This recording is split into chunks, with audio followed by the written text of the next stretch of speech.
Terima kasih Anda masih bersama kami di Berita Satu Pagi. Pemirsa, ada berbagai cara dilakukan untuk menumbuhkan rasa cinta pada lingkungan.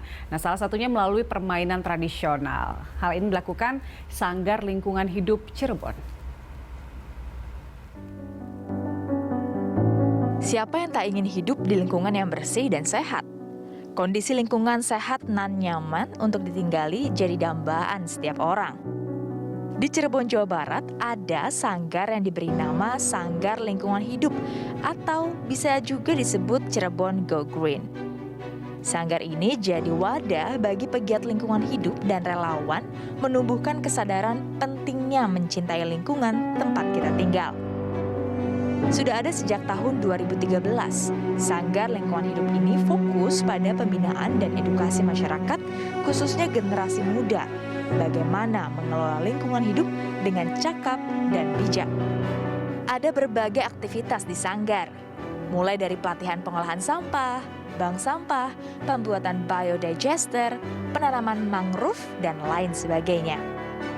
Uniknya lagi, di sini cinta lingkungan salah satunya dipupuk melalui permainan tradisional.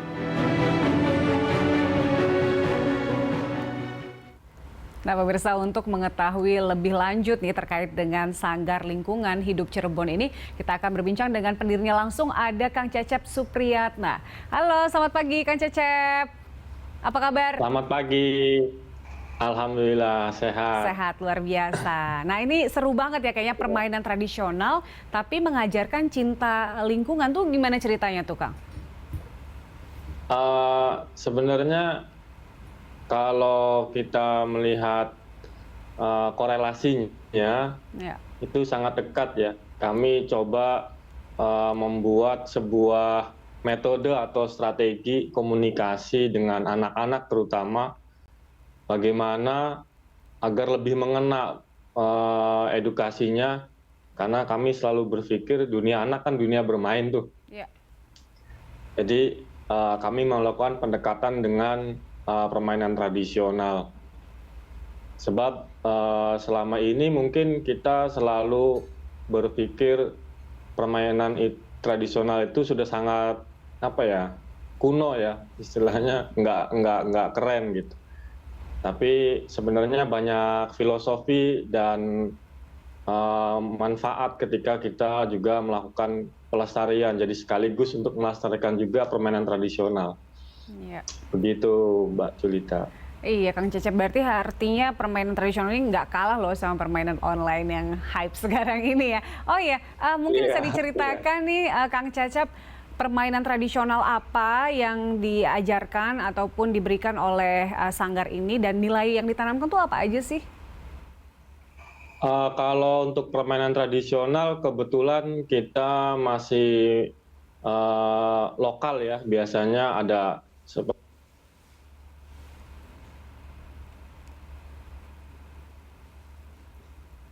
Kang Cecep? Halo?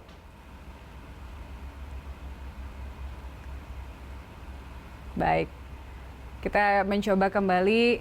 Nah, ini sudah terhubung kembali. Ya, Kang Cecep, bisa mendengarkan suara kami? Oke, sempat hilang sebentar. Oke, iya, bisa diceritakan Kang Cecep contoh permainan tradisionalnya? Ada banyak ya untuk lokal Cirebon, Indramayu juga. Ada peletokan, ada bentengan, ada sodoran ya. Itu salah satu beberapa contoh saja. Ada engklek, ada enggrang, oray-orayan juga masuk. Itu lebih ke Sunda ya, karena kita juga mau nggak mau Jawa Barat pasti ada istilah Sunda juga. Ya. Nah, ini memang sebenarnya banyak sekali filosofi yang diambil dari permainan tradisional. Oke. Jadi nilai-nilai filosofinya itu apa aja? Mungkin bisa dicontohkan engklek misalnya kayak gitu. Apa sih yang ditanamkan oleh Sanggar ini? Secara umum permainan tradisional mengajarkan beberapa hal yang penting. Ya. Ya, beberapa hal yang penting secara umum diajarkan dari permainan tradisional. Seperti misalnya kesadaran tentang hukum. Baik. Ya, karena di permainan tradisional para pemain ini bersepakat menentukan hukumnya sendiri, misalnya apa yang boleh, apa yang tidak boleh, kan seperti itu. Baik. Itu tentang sadar hukum. Yang kedua, permainan tradisional juga mengajarkan tentang sanksi sosial. Siapa yang mainnya curang, pasti nggak diajak main. Kayak gitu. Ya. Ya, yang paling sering kami ungkapkan adalah bahwa permainan tradisional selalu dekat dengan alam, Ya. dengan lingkungan. Karena beberapa bahan atau media permainan tradisional itu diambil dari alam sekitar. Jadi nggak perlu beli gitu. Oke. Jadi itu beberapa filosofi atau nilai-nilai yang kemudian kita ambil, kita adaptasi. Jadi pola edukasi tentang lingkungan, mendekatkan mereka kepada sesuatu yang sebenarnya sudah dekat.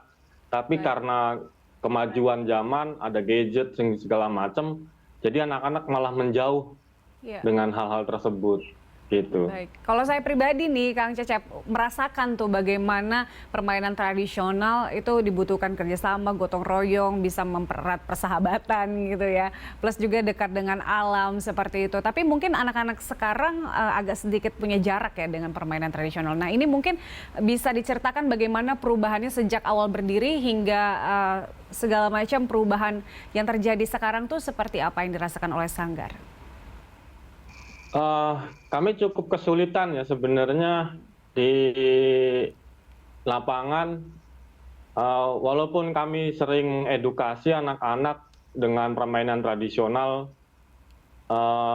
dengan kampanye lingkungan, Ya. karena di tempat mereka tinggal itu pertama sudah pasti jarang sekali ya, walaupun di perkampungan saat ini jarang sekali ada sarana anak-anak bermain.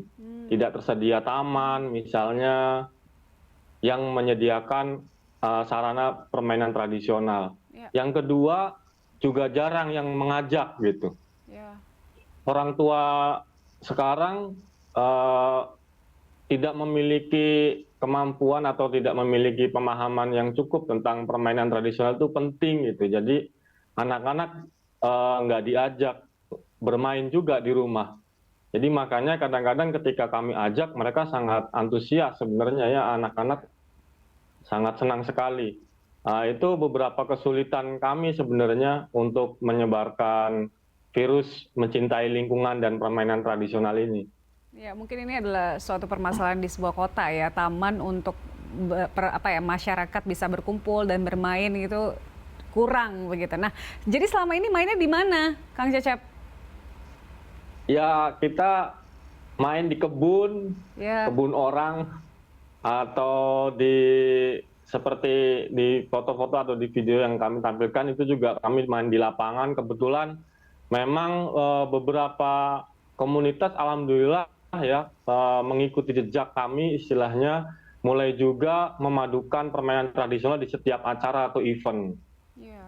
Jadi sejak 2013 kami menggaungkan ini, akhirnya juga tumbuh para pelaku-pelaku lain di sekitar Cirebon, Indramayu, Majalengka, Kuningan,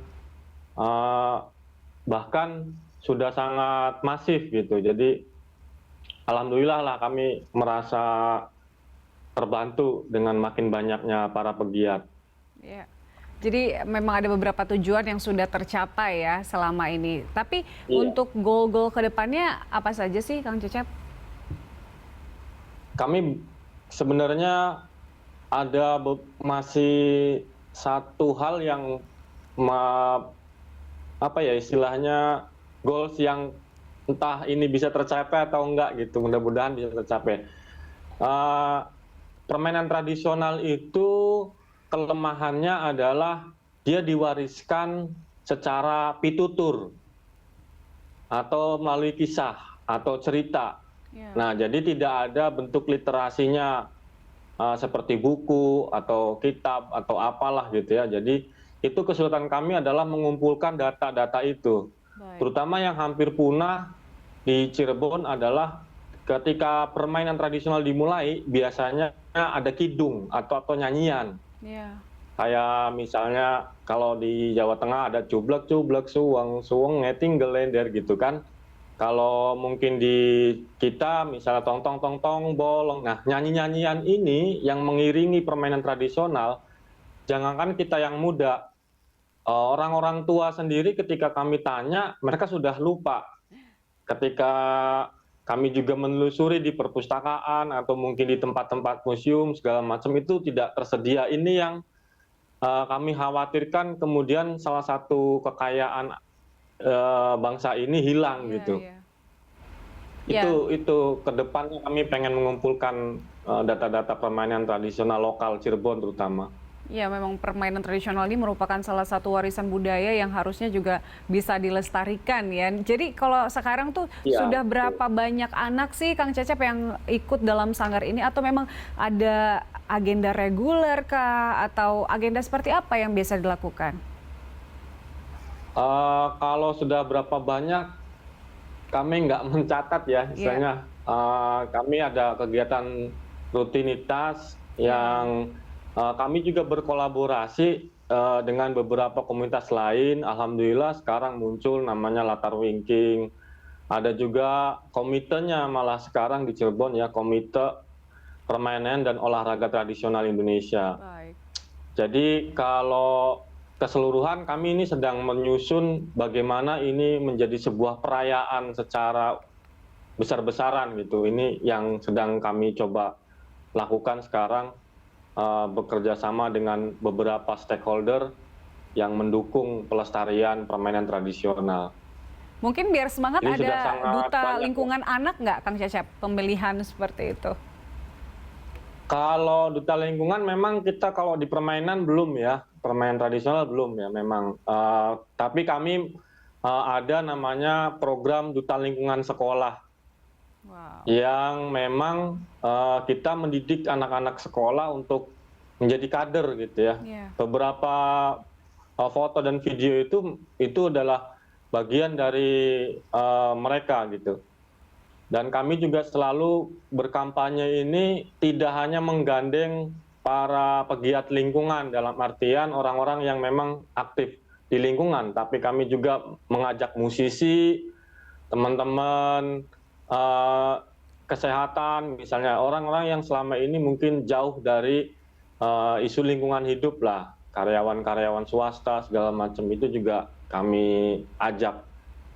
Kalau duta lingkungan sekolah, alhamdulillah terakhir kami laksanakan sebelum pandemi itu sampai sepulau Jawa kita lakukan kaderisasinya. Baik. Tidak menutup kemungkinan akan ada duta lingkungan sekolah berikutnya dong? Ya, doakan saja. Baik. Kita doakan bersama Kang Cecep, dan juga kita harapkan tadi kan Kang Cecep mengatakan butuh banyak bantuan dari banyak pihak juga ya untuk bisa membantu bagaimana sanggar ini berkembang dan juga mengajarkan anak-anak untuk bisa peduli lingkungan lebih lagi. Ya, kami berharap apalagi kita masih hangat ya, ada momen konferensi di Bali, G20 itu kan juga isunya lingkungan yang diangkat. Mudah-mudahan dengan spirit itu tidak hanya seremonial setelah acara kemudian dilupakan begitu saja. Kami berharap bahwa pendidikan lingkungan itu menjadi struktur kurikulum di sekolah yang wajib dari mulai TK atau PAUD sampai perguruan tinggi, apapun jurusannya, apapun istilahnya fakultas atau kepeminatannya ya. Tapi berharap bahwa ada kebijakan-kebijakan yang serius bahwa tentang pendidikan lingkungan itu menjadi pendidikan yang paling basic harus dimiliki oleh seluruh warga negara Indonesia, terutama pemuda. Ya, selama kita hidup di bumi, kita harus menjaga bumi ya, Kang Cecep. Oke, terima kasih telah bergabung bersama kami pagi ini. Sampai jumpa, Kang Cecep. Terima kasih banyak.